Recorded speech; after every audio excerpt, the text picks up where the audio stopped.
Good evening, and welcome to the Crypto Overnighter. I'm Nicodemus, and I will be your host as we take a look at the latest cryptocurrency news and analysis. So sit back, relax, and let's get started. And remember, none of this is financial advice. And it's 10 p.m. on a Monday, June 26th, 2023. And welcome back to the Crypto Overnighter, where we have no sponsors, no hidden agendas, and no BS. But we do have the news, so let's get to that. ByBit is a Dubai-based cryptocurrency exchange. They recently obtained a license for custody and crypto exchange services in Cyprus. This move is a testament to the firm's commitment to adhering to the local regulations and to expanding its global footprint. This license strengthens ByBit's foothold in the European Union, especially after it faced regulatory scrutiny in Japan and exited Canada and the UK. The co-founder and CEO of ByBit is Ben Zhao. He said that this milestone represents ByBit's dedication to robust regulatory frameworks. He emphasized that the company fully supports the regulatory objective of building a compliant, secure, and transparent crypto industry. In anticipation of the upcoming Markets in Crypto Assets regulation, companies within the EU are preparing to comply with these new rules. MiCA will allow firms to serve the entire bloc with a license from a single member state. Cyprus is one of the EU member states that have introduced a registration regime in advance of MiCA's implementation in 2024. However, the crypto landscape in Cyprus has seen some changes. The EU arm of FTX was based in Cyprus until its license was revoked following the exchange's sudden collapse in November. Binance is considering withdrawing its status in the country as part of a regulatory consolidation in anticipation of MiCA. But we're going to talk about Binance in a bit. On the other hand, ByBit is strengthening the crypto ecosystem in Cyprus by acquiring an operating license. ByBit is set to offer trading between crypto and fiat currency pairs, along with other crypto-related financial services. Cyprus is the third most populous island in the Mediterranean Sea. It is also set to become a crypto hotspot. In 2022, the country expressed its intention to become a hub for disruptive technologies, including blockchain. However, in April 2023, the Cypriot Ministry of Finance decided not to move forward with the Distributed Ledger Technology Law Bill. Despite these developments, Cyprus's adoption levels are still behind those of Malta, another Mediterranean nation.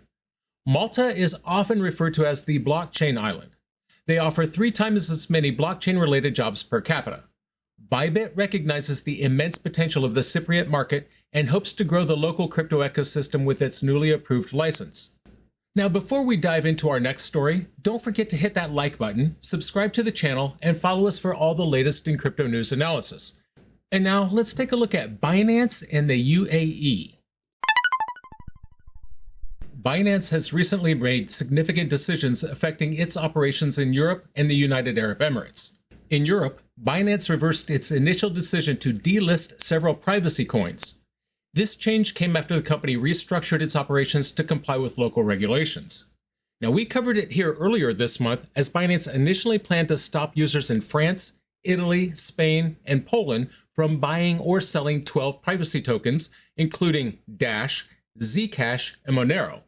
However, due to regulatory compliance, Binance has now withdrawn its proposal. As an exchange operating in multiple EU regions, Binance must abide by local laws requiring exchanges to monitor transactions for all tokens listed on their platform. The EU has been working to provide a framework for digital assets with its new Markets in Crypto Assets regulations. These regulations are aimed at making Europe a center for cryptocurrency and digital assets. At the same time, the European Securities and Markets Authority is set to launch a MiCA consultation process in July. The full effect of the laws will come into play after an 18-month time period. In the United Arab Emirates, Binance is eyeing the region as the next big hub for its operations. The UAE's clear regulations and friendly stance towards digital assets make it an attractive destination for crypto businesses. Alex Shehad is the general manager of Binance Dubai. He revealed that the UAE's top leadership is eager to transform the region into a Web3 focal point, with crypto acting as a catalyst to diversify its economy and move away from reliance on fossil fuels. Despite enduring legal complications from regulatory bodies in the US, such as the SEC and the CFTC, Binance is reassured by the UAE's crypto regulations and is determined to take full advantage of the region's potential. The UAE's Virtual Assets Regulatory Authority, or VARA, has been instrumental in enhancing crypto-related interest and is committed to continuing such progress. The influx of young people relocating to the UAE might accelerate the adoption of cryptocurrencies in the area considerably. VARA released its Full Potential Product Regulations in February, outlining 4 mandatory rulebooks for virtual asset service providers operating within Dubai. Binance received its preparatory minimal viable product license from VARA back in September of 2021. These decisions by Binance reflect the evolving landscape of the cryptocurrency market and the importance of regulatory compliance in the industry. As the EU and the UAE continue to develop their digital asset regulations, it will be interesting to see how Binance and other cryptocurrency exchanges adapt their operations to these changes. Now, let's take a quick trip to the land of the rising sun. The Japanese National Tax Agency recently made a significant change to its corporate tax guidelines. This change will impact token issuers in the country. These issuers will no longer be required to pay corporate taxes on unrealized gains from cryptocurrency. This change comes nearly 6 months after the Japanese government approved a proposal to eliminate the requirement for crypto firms to pay taxes on paper gains from coins that they issued and held. The discussion about new crypto tax rules has been ongoing among Japanese legislators since August of the previous year. This is part of a broader tax reform for 2023. The tax authority has only given out final approval this week. With the new rules, Japanese firms issuing tokens will be exempt from paying a standard 30% corporate tax on their holdings. This is a significant change from the previous law, which subjected even unrealized gains to taxation. The ruling Liberal Democratic Party has welcomed the change, expecting to make it easier for various companies to conduct business that involves issuing tokens. This is part of a series of significant changes in the crypto industry in Japan. Since June 1st, the country has been enforcing stricter anti-money laundering measures to align with Japan's legal framework for global crypto rules. The AML legislation was revised in December of the previous year after the Financial Action Task Force found it to be insufficient. In June of the same year, the government passed legislation restricting the issuance of stablecoins by non-banking institutions. A recently implemented bill stipulates that stablecoin issuance in the country is limited to licensed banks, registered money transfer agents, and trust companies. Japan was one of the first countries to legalize crypto as a form of private asset and has some of the most stringent crypto regulations globally. After past hacks on companies such as Mt. Gox and Coincheck, Japan's financial regulator has since tightened rules on crypto exchanges to ensure the protection of users. The country's local regulations are believed to have facilitated the quick return of assets to FTX users in Japan following the exchange's global collapse. Now, compare that to other countries whose users did not have a clear deadline for their refunds. The recent changes in Japan's tax laws and regulations are a significant step towards making the country more attractive to crypto businesses. By removing the tax burden on unrealized gains, the government is encouraging more companies to issue tokens and conduct business in the country. However, the strict regulations also ensure that these businesses operate within a secure and regulated environment, protecting the interests of the users. Now, we're about to head down under for our next story. But before we do, if you're enjoying the show, make sure to give us a thumbs up and hit that notification bell so you never miss an episode.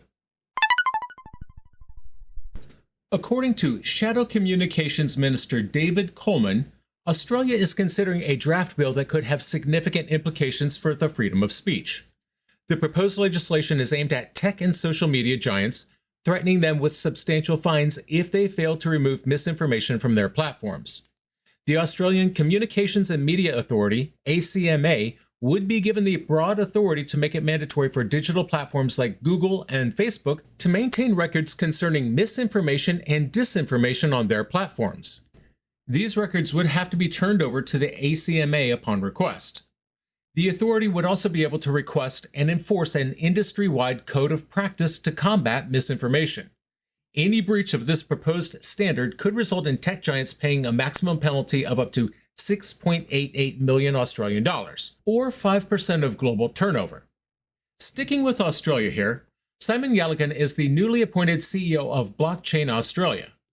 He is urging the Australian federal government to follow the example of the United Kingdom, Hong Kong, and Singapore in terms of crypto regulation. He is not in favor of following the example of the United States. Callaghan's goal is to guide cryptocurrency regulations in Australia that avoid the methods used by the US SEC which has taken legal action against the world's largest digital exchanges and has classified at least 68 tokens as securities. Callaghan assumed the CEO role at Blockchain Australia on June 26th. Before that, he led the Digital Assets program at Cambridge University. He was also one of the co-founders of Moops Tech, a corporate services provider. Callaghan will act as the spokesperson for Blockchain Australia's 112 members, which include Binance Australia, Circle, Ripple, and MasterCard, all of whom are calling for clearer regulation. One more story from Australia for the night. The Australian Treasury's token mapping of digital assets will adopt a principles-based and tech-agnostic approach to understand crypto assets. This comes to us from Treasury official Trevor Power, Assistant Secretary of the Australian Treasury. He stated that the framework will be designed to categorize tokens based on their usage and intention. According to Power, crypto-specific policies are anticipated to manifest around 2024, depending on the reception among the country's policymakers. Tokens that alter their purpose and use over time will likely be evaluated periodically. Power emphasized that the token mapping rules should be robust enough to enable functioning in a principles-based and tech-agnostic way to accommodate such transformations. The Treasury perceives token mapping as vital in comprehending how crypto setup will mesh with Australia's pre-existing financial regulatory frameworks. Power anticipates that a crypto structure will resemble the EU's MiCA regulation to a larger extent. And now, we're off to Hong Kong next. But before we jet off, remember to follow us on Twitter for more crypto news and insights. Link is in the show notes. HSBC is the most prominent bank in Hong Kong. They recently made a significant move in the cryptocurrency market. The bank has introduced services that allow its customers to trade in Bitcoin and Ether exchange-traded funds. These ETFs are listed on the Hong Kong Exchange, and the offerings include the CSOP Bitcoin Futures ETF, CSOP Ethereum Futures ETF, and Samsung Bitcoin Futures Active ETF. This development is a significant step towards increasing the exposure of local users to cryptocurrencies. The bank's decision to offer these services aligns with the growing interest and adoption of cryptocurrencies worldwide. This move is particularly notable given that HSBC is the first bank in Hong Kong to provide such services. HSBC's customer base is substantial, with around 1.7 million active mobile users as of March 2022. The bank's digital infrastructure is robust, with approximately 95% of all retail transactions processed online. This strong digital presence is likely to facilitate the adoption of these new cryptocurrency services among its customers. In addition to these services, HSBC has also launched the Virtual Asset Investor Education Center. This initiative is designed to protect investors from potential risks associated with cryptocurrencies. Before starting to invest, customers are required to read and confirm educational materials and risk disclosures. The Education Center is available on HSBC's virtual asset-related products, including the HSBC HK Easy Invest app, HSBC HK Mobile Banking app, and online banking. This news comes on the heels of reports in mid-June that the Hong Kong Monetary Authority was pressuring major banks to accept crypto exchanges as clients.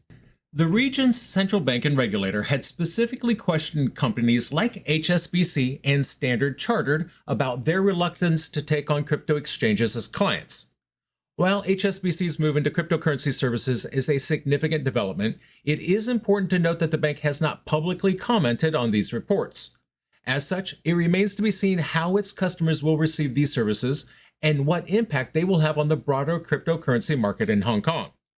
We're heading back to the UK for our final story for the night. But before you do, if you're enjoying the show, don't forget to like, subscribe, and share our channel with your friends. Binu Paul was the head of digital assets for the UK's main financial regulator. I say was, because Paul left his post less than a year after taking it up. Before taking on his role in October, Paul had been a fintech specialist lead at New Zealand's Financial Markets Authority. His predecessor in the role was Victoria McLaughlin, who had been covering it on an interim basis. The Financial Conduct Authority, where Paul worked, confirmed his departure. However, they did not provide any comments or reveal who would be taking over. This development comes at a time when the UK is striving to become the global hub for Web3. There's a lot of that going around. The country recently celebrated the decision by Andreessen Horowitz, A16Z, to establish an international outpost in London. The UK government has also been making strides in the regulation of digital assets. It is expected to pass the Financial Services and Markets Bill soon, which includes provisions for crypto assets. The FCA is expected to play a crucial role in the country's governance of digital assets. At present, the FCA maintains a register of crypto asset firms.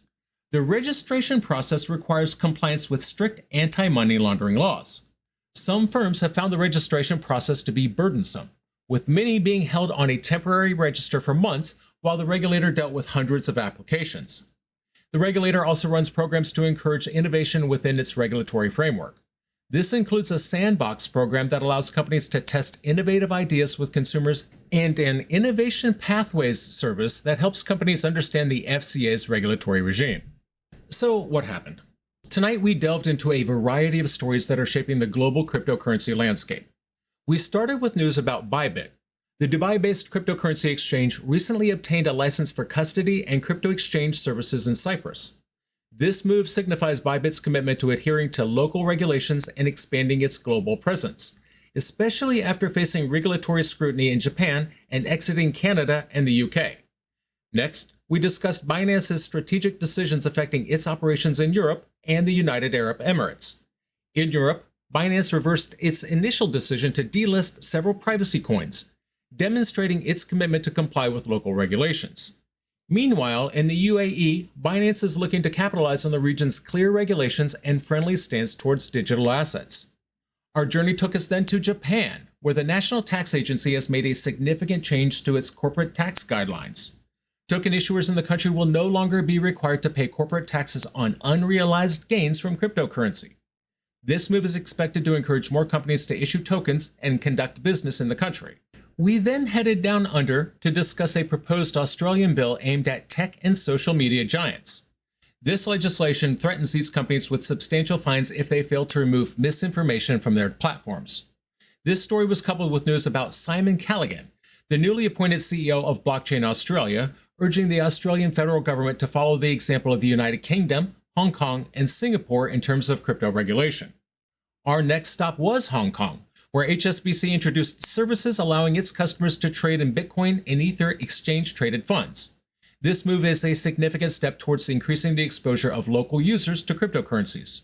And finally, we wrapped up with news from the UK, where Binu Paul, the head of digital assets for the UK's main financial regulator, has left his post less than a year after taking it up. His departure comes at a time when the UK is striving to become the global hub for Web3. And that's going to do it for us tonight. I want to thank you, my listeners, because when you stop listening, I will stop talking. If you enjoyed tonight's show, please like, follow, subscribe, leave a rating, or maybe a review. And in the meantime, we'll see you tomorrow night.